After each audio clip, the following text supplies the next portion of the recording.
Next হচ্ছে analogue differentiator আর analogue integrator.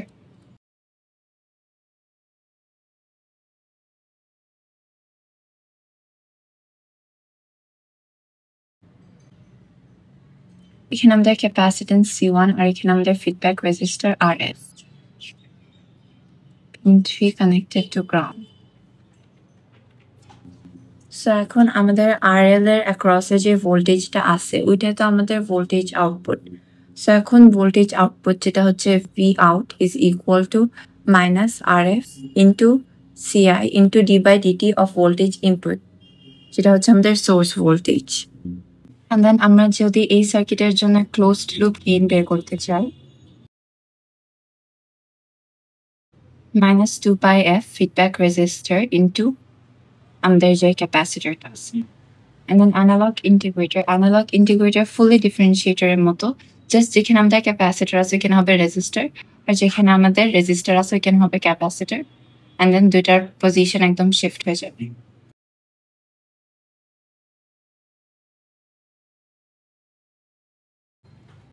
এখানে আমাদের ফিডব্যাক ক্যাপাসিটর আর এটা হচ্ছে আমাদের আউটপুটের সাথে যে রেজিস্টারটা লাগানো। সো এখন এটার যে ভোল্টেজ আউটপুট ওইটা হয়ে যাবে -1 divided by R,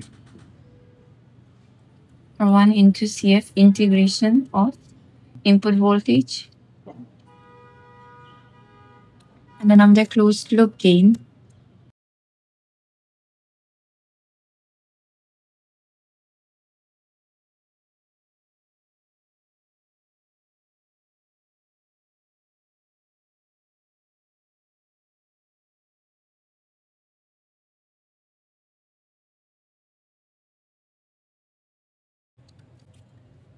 সো এখানে হচ্ছে আমাদেরকে একটা সার্কিট ডিজাইন করতে বলেছে যেটা হচ্ছে ডিফারেন্সিয়েট করবে সিগন্যাল। সো এখন ডিফারেন্সিয়েট করবে সিগন্যাল এই পার্টটা শুনে আমরা বুঝে যাচ্ছি যে সার্কিটটা হবে একটা ডিফারেন্সিয়েটর সার্কিট। আর তার সাথে ফ্রিকোয়েন্সি দিয়ে আছে, আমাদেরকে ক্যাপাসিটরের ভ্যালু দিয়ে আছে, আর আমাদেরকে ইনপুট সিগন্যাল দিয়ে আছে। আমাদেরকে বলছে যে আউটপুট সিগন্যালও বের করতে, আর আমাদেরকে ক্লোজ লুপ গেইন দিয়ে আছে। সো এখন আমরা যদি ভি আউটপুট বের করতে চাই, এই এক্সপ্রেশন থেকে আমরা দেখতে পারি যে আমাদের ফিডব্যাক রেজিস্টারের যে ভ্যালুটা ওইটা দেওয়া নাই, কিন্তু আমরা ফিডব্যাক রেজিস্টারের ভ্যালু বের করতে পারবো বিকজ আমরা জানি যে গেইন লুপের ফর্মুলা। সো দেয়ারফর ক্যালকুলেট করলে RF এর ভ্যালু আসে সবকিছুই পাশে পাঠিয়ে দিলে, অ্যান্ড দেন ক্যালকুলেট করলে আমাদের ফিডব্যাক রেজিস্টারের ভ্যালু আসে 31.8 কিলো ওহম। সো আমরা ফিডব্যাক রেজিস্টারটা পেয়ে গেলাম। এখন হচ্ছে আমাদের ভি আউট বের করার জন্য ফিডব্যাক রেজিস্টারও চলে আসলো। এখন আমাদের জাস্ট ডিফারেন্সিয়েশন অফ ইনপুট সিগন্যালটা জানা নয়। সো এখন ইনপুট সিগন্যালের আমি ডিফারেন্সিয়েশন করে ফেলি।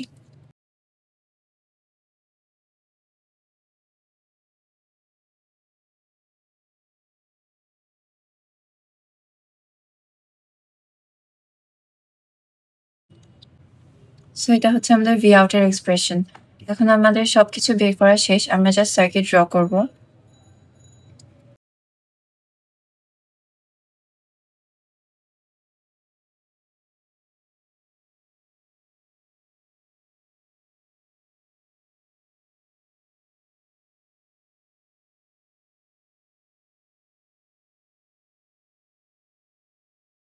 Solutions of equation using different operational amplifier circuit.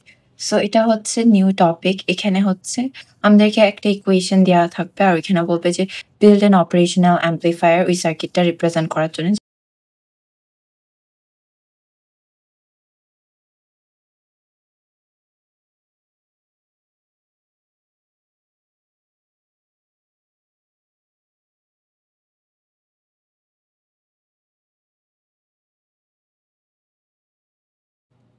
So এখানে আমাদের হচ্ছে ইকুয়েশনটা দিয়া। সো ফার্স্ট থিং আমরা যেটা করব যে আমরা হচ্ছে ইকুয়েশনটার দিকে দেখবো যে ইকুয়েশনটাকে আরো কোনোভাবে শর্টকাটে লেখা যায় কিনা। যেমন দেখার সময় আমরা বুঝতে পারি যে এই পার্টটা যেটা আছে আমাদের ইকুয়েশনে এটা কিন্তু আমরা শর্টে লিখতে পারি। এই পার্টটাকে আমরা শর্টে, আমরা জানি যে ইন্টিগ্রেশন তারপরে হচ্ছে ডাবল ডিফারেন্সিয়েশন, এটাকে হচ্ছে আমরা সিম্পলিফাই করে সিঙ্গল ডিফারেন্সিয়েশন হিসেবেও লিখতে পারি। আর আরেকটা জিনিস জানি যে এইভাবে লেখার চেয়ে আমরা সেম ভাবে পি প্রাইমও লিখতে পারি। সেম ভাবে এই যে এক্স ডাবল, এখানে একটা এক্স ডাবল প্রাইমকে এখানে যেটা আছে ওইটাকে এক্স ডাবল প্রাইমও লিখতে পারি ইনস্টেড অফ এত বড় করে লেখা ডিএক্স স্কোয়ার বা ডিটি স্কোয়ার লেখার জায়গায়।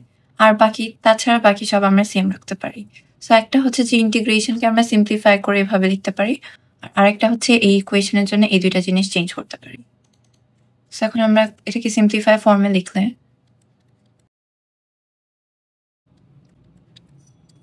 এটা হয়ে গেল আমাদের ইকুয়েশনটা। এখন আমাদের কোয়েশ্চেনে বলা থাকবে আরেকটা জিনিস এভাবে ইকুয়েশন দেওয়ার সাথে, ওইটা হচ্ছে আমাদের ইনপুট কোনগুলো অ্যান্ড আউটপুট কোনগুলো, এটা আমাদেরকে কোয়েশ্চেনে বলে দিবে। যেমন এটা সাপোজ আমাদেরকে ইকুয়েশন দেওয়া ছিল, এই ইকুয়েশনের জন্য আমাদেরকে বলে দিল যে এক্সটা আর এখানে সাইটা আর এই পিটা হচ্ছে আমাদের ইনপুট, অ্যান্ড আমাদের এই হচ্ছে আউটপুট। এটা অলরেডি কোয়েশ্চেনে বলা আছে। সো এখন যেটা আমাদের আউটপুট হবে ওইটাকে আমরা সাবজেক্ট হিসেবে লিখবো, অ্যান্ড বাকিগুলোকে সব অন্য সাইডে রাখবো।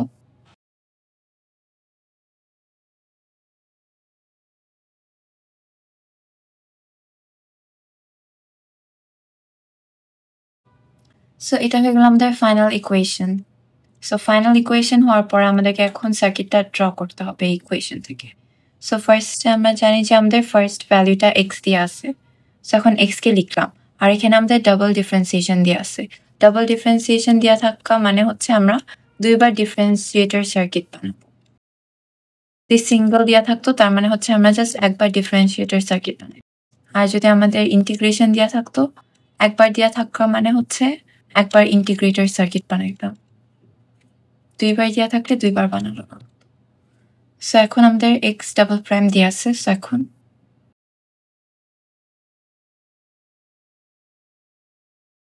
সো এখন আমরা যদি ইমাজিন করি এখান থেকে যখন আমাদের সিগন্যাল যাবে তখন সিগন্যালটা যেহেতু 2-তে ঢুকবে, সো সিগন্যালটা এখানে আসার পর একবার নেগেটিভ হয়ে যাবে। তারপর আবার সিগন্যালটা আবার যখন ঢুকবে তখন হচ্ছে আবার নেগেটিভ হয়ে যাবে। সো নেগেটিভ থেকে ফাইনালি এখানে আমাদের পজিটিভ হয়ে যাবে।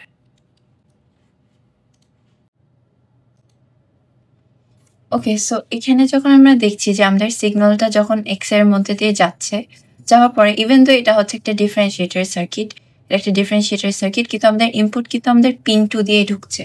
আর পিন 2 দিয়ে ঢুকা মানে কি আমরা আগে থেকেই জানি ক্লাস 1 থেকে যে পিন 2 তে ঢুকা মানে ইনভার্টিং সিগন্যাল। তার মানে হচ্ছে পজিটিভ নেগেটিভ হয়ে যাবে আর নেগেটিভ পজিটিভ হয়ে যাবে, এটাই তো ইনভার্টিং এর কাজ। সো তার মানে এখানে যখন আমাদের সিগন্যালটা ঢুকলো, সিগন্যালটা যখনই এখানে চলে আসলো তখনই সিগন্যালটা নেগেটিভ হয়ে যাবে। আবার যখন ঢুকলো আবার যখন ডাবল ডিফারেন্সিয়েশনের পরে এখানে এসে সিগন্যালটা পজিটিভ হয়ে যাবে। সো আমরা যদি এই ইকুয়েশনটা দেখি, এক্স এর সামনে কিন্তু আমাদের পজিটিভ আছে, এক্স এর সামনে কোনো নেগেটিভ সাইন নাই। কিন্তু সাপোজ এক্স এর সামনে একটা নেগেটিভ সাইন থাকলো, তখন আমরা কি করতাম? তখন এখানে এসে যেহেতু সিগন্যালটা পজিটিভ হয়ে গেছে, সো আমাদের এক্স এর সামনে যদি একটা নেগেটিভ সাইন দেওয়া থাকতো তো আমাদের পজিটিভ সাইনটাকে আবার নেগেটিভ করার জন্য একটা ইনভার্টিং সার্কিট বসাইতে হইতো। কিন্তু ওইটা আমাদের নাই, এক্স এর সামনে আমাদের কোনো সাইন নাই, সো এই পার্টটা আমাদের লাগছে না। এখন কয়েকজন এটা বলতে পারে যে এখানে আমাদের মাইনাস না হইলেও ওভারঅল তো আমাদের মাইনাস আছে। কিন্তু আমরা আগে থেকে জানি যে একটা ইনভার্টিং অ্যাডার এর ফর্মুলা কেমন হয়, একটা মাইনাস সাইন থাকে, তারপর ব্র্যাকেটে E1 plus E2 plus E3 হয়। তার মানে এই যে সামনে যে মাইনাস আছে এটা জাস্ট আমাদের ফর্মুলার মাইনাস, এটা আমাদের E1 E2 আর E3 সাথে কিছু করার নাই এটার সাথে। যদি এর ভিতরে সাপোজ এখানে প্লাসের জায়গায় স্টিল মাইনাস আসতো, তখন এটা হয়ে যাইতো যে আমাদের এর সামনে একটা মাইনাস আছে।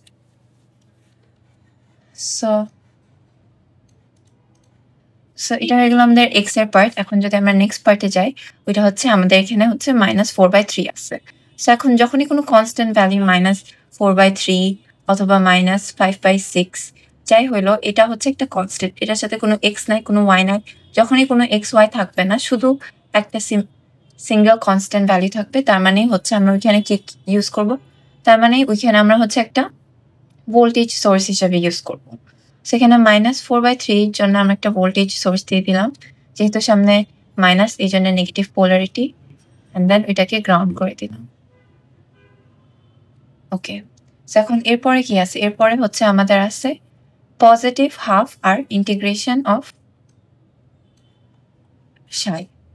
সো এখন ইন্টিগ্রেশন অফ সাইয়ের জন্য আমরা কি করব? আমরা হচ্ছে একটা ইন্টিগ্রেটর সার্কিট বানাবো। সো রেজিস্টারের জায়গা হবে ক্যাপাসিটার, ক্যাপাসিটরের জায়গা হবে রেজিস্টার।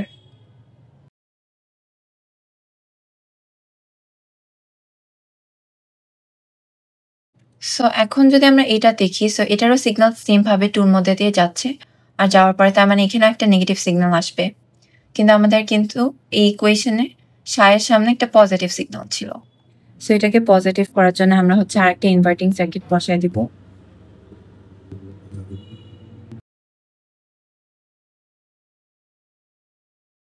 অ্যান্ড দেন লাস্টলি আমাদের জাস্ট পি পার্টটা বাকি। সো এখন পি এর জন্য একটা ডিফারেন্সিয়েটর সার্কিট।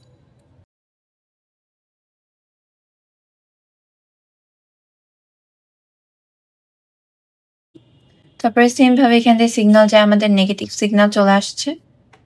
সো এটার সামনে তো নেগেটিভই ছিল। আচ্ছা, তাহলে আমাদের কোনো আর ইনভার্টার দেওয়ার দরকার নাই। তো এটা হয়ে গেল আমাদের এক্স ওয়াই এর পার্ট। এখন হচ্ছে আমরা সবগুলাকে একটা ইনভার্টিং সার্কিটের মতো করে, ইনভার্টিং অ্যাডার সার্কিটের মতো করে রিপ্রেজেন্ট করলে সবগুলোর সামনে একটা রেজিস্টার থাকে। আমরা জানি যে ইনভার্টিং অ্যাডার সার্কিটের জন্য সব রেজিস্টারগুলো প্যারালালি থাকে। সো এই জন্য হচ্ছে আমাদের সবগুলোর সামনে একটা রেজিস্টার দিব, and then R7, R8, R9 and R10. এখানে একটা ফিডব্যাক রেজিস্টার থাকে, আর দেন পিন 3 হয়ে যায় গ্রাউন্ড। আমাদের এখানে ছিল ভি আউট, আর আমরা জানি যে এই সার্কিটের জন্য আমাদের আউটপুটটা হচ্ছে এ। সো এখন এখানে আমরা এ লিখে দিব।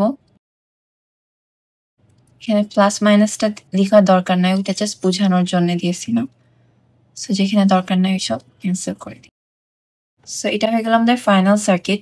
এখন আমরা এই সার্কিট দেখে বুঝতে পারবো যে আমরা যে ইকুয়েশনটা পেয়েছিলাম এর মধ্যে আমরা কি কি করেছি।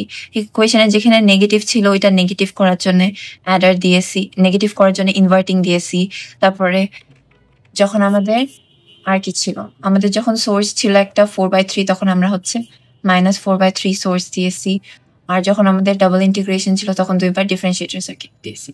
কিন্তু আমরা এখনো এই ইকুয়েশনটা ফুললি কমপ্লিট করতে পারিনি, বিকজ আমরা হচ্ছে কোথাও 5/6 প্যারামিটার, দেন সামনে যেসব 1/2 প্যারামিটার, দেন 1/3 প্যারামিটার এসব আছে, এসব আমরা এখনো কোথাও দিইনি। সো এই পার্টটা এখনো করা হয়নি, আর এই পার্টটা করার জন্য আমরা আলাদাভাবে ক্যালকুলেশনে এই পার্টটা ঢুকাবো। সো এখন এক্স ইনপুটের জন্য আমরা দেখি, এক্স হচ্ছে একটা ডিফারেন্সিয়েটর সার্কিট। সো এক্স এর আউটপুট কি হবে? এক্স এর ভি আউটপুট হবে, এখন আমাদের যে d/dt অফ ইএনটি এই পার্টটা কিন্তু আমরা একবার ডিফারেন্সিয়েটর সার্কিট দিয়ে, তারপরে আবার যে ডিফারেন্সিয়েটর সার্কিট দিয়ে, 2বার ডিফারেন্সিয়েটর সার্কিট দিয়ে আমরা হচ্ছে d/dt অফ ই ইনপুট সিগন্যালের করে ফেলেছি। কিন্তু আমরা কিন্তু এই পার্টটা করিনি, আমরা সাইনের সাথেও ডিল করেছি ইনভার্টিং সার্কিট দেওয়া লাগলে ইনভার্টিং দিয়ে, আর যখন লাগেনি তখন না দিয়ে। আমরা জাস্ট RF ইন্টু CI এই দুইটা মাল্টিপ্লাই করিনি। এই দুইটা মাল্টিপ্লাই করলে আমাদের হচ্ছে 5/6 আনতে হবে, বিকজ ফার্স্টটার জন্য আমাদের 5/6 ছিল। এখন এটাকে 5/6 কিভাবে বানানো যায়? যদি আমাদের R1 আমরা নিই 5/6 মেগা ওম, আর আমাদের C1 এর ভ্যালু আমরা নিই 1 মাইক্রোফ্যারাড। এই সামনে দুইটা টার্ম কিন্তু মাল্টিপ্লাই হিসেবে আছে, এই জন্য আমরা দুইটাকে মাল্টিপ্লাই করলাম। Then final answer 5/6 second. সেকেন্ডটা না লিখলেও হবে, বেসিক্যালি আমরা জাস্ট দেখাইতে হবে যে আমরা 5/6 করতে পারছি। সো এখন এটা তো ছিল আমাদের ফার্স্ট ডিফারেন্সিয়েটরের জন্য, এখন সেকেন্ড ডিফারেন্সিয়েটরের জন্য আমরা সেম করবো আবার। কিন্তু আমাদের যেহেতু অলরেডি 5/6 হয়ে গেছে, এখানে অলরেডি আমাদের 5/6 হয়ে গেছে, তার মানে এখানে আমরা জাস্ট একটা 1 বানিয়ে রাখবো, তাহলে হচ্ছে ওভারঅল 5/6ই থাকে। সো 1 বানানোর জন্য আমরা যদি R2 কে ধরি 1 মেগা ওম অ্যান্ড C2 কে ধরি 1 মাইক্রোফ্যারাড, দেন আমাদের ওভারঅল 1 আসে। সো এটা ছিল এক্স এর ইনপুটের জন্য। এখন হচ্ছে আমরা সায়ের ইনপুটের পার্ট। এখন সাই তো একটা ইন্টিগ্রেটর সার্কিট, তো আমরা ইন্টিগ্রেটর ফর্মুলা ইউজ করবো এবার।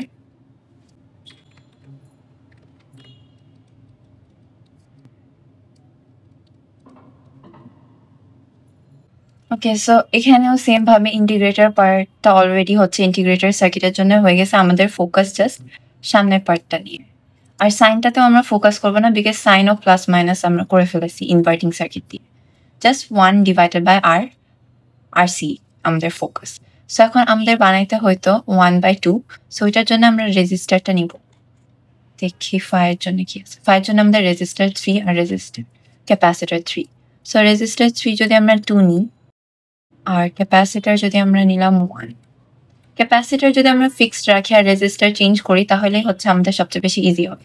এই জন্য ক্যাপাসিটার বারবার 1 মাইক্রোফ্যারাড রাখছি। এরপরে so 1 divided by, then 1 divided by 2. And then lastly for P,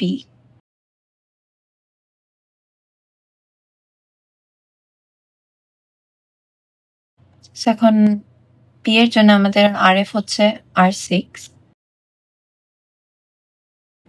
capacitor হচ্ছে C4, সেটাকে সেম রাখলাম। and then আমাদের কি ছিল P এর সামনে? P এর সামনে ছিল 1/3, so 1/3 মেগা ওম।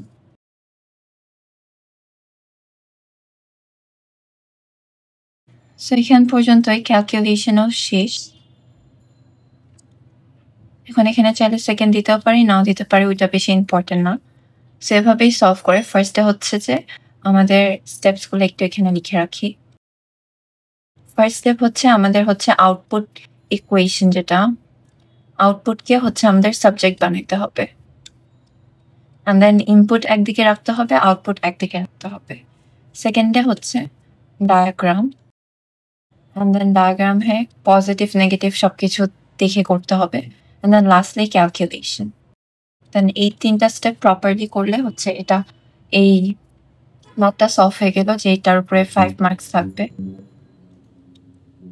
আরেকটা ইম্পর্টেন্ট জিনিস হচ্ছে এখানে বায়াসিং দেওয়া।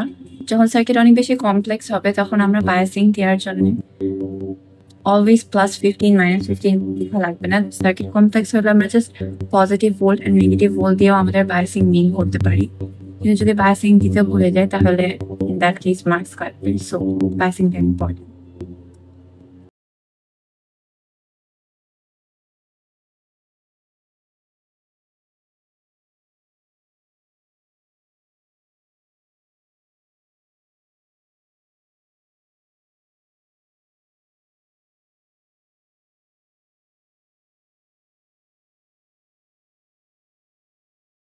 Another thing হচ্ছে যে এখানে অলরেডি নেগেটিভ পোলারিটি দিয়ে আছে ভোল্টেজ সোর্সটা, সো অবভিয়াসলি মাইনাস দেওয়ার দরকার নাই। সো এটাই ছিল আজকের ক্লাস। নেক্সট ক্লাসে আমরা হচ্ছে যে শিখবো নন আইডিয়াল কেসে হচ্ছে কি হয়। যেমন আমরা হচ্ছে ফার্স্ট চ্যাপ্টারে যেগুলো ম্যাথ করি ওগুলো হচ্ছে যে আইডিয়াল কেস অ্যাজিউম করে করি। ফর এক্সাম্পল আমরা যে পিন 2 এর ভোল্টেজ পিন 3 এর সাথে সেম কনসিডার করি, এটা হচ্ছে আমরা জাস্ট চ্যাপ্টার 1 এর জন্য করি, but in real life pin 2 এর ভোল্টেজ আর পিন 3 এর ভোল্টেজ সেম না। সো এটা রিলেটেড যেসব ম্যাথ আছে সেগুলো সব হচ্ছে আমরা নেক্সট ক্লাসে শিখবো।